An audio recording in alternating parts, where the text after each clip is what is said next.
Turning now to our continuing coverage of the war in the Middle East. President Biden visits Israel after a potential full-scale ground invasion of Gaza by Israeli forces. It comes just one day after a rocket struck a hospital in Gaza.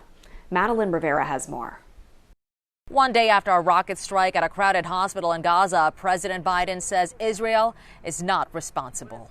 As long as the United States stands, and we will stand forever, we'll not let you ever be alone.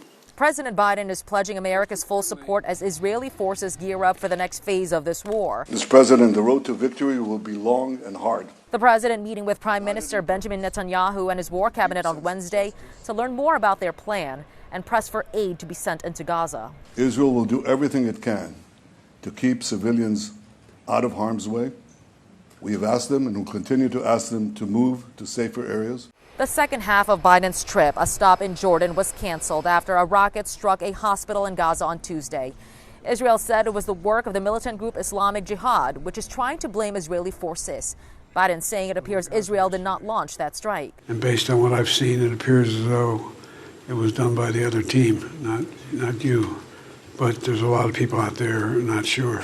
The incident is prompting protests across the Middle East and renewing fears that other Iranian-backed militant groups could jump into the conflict, something Israeli forces say would not be a surprise. They are concerned about their investment.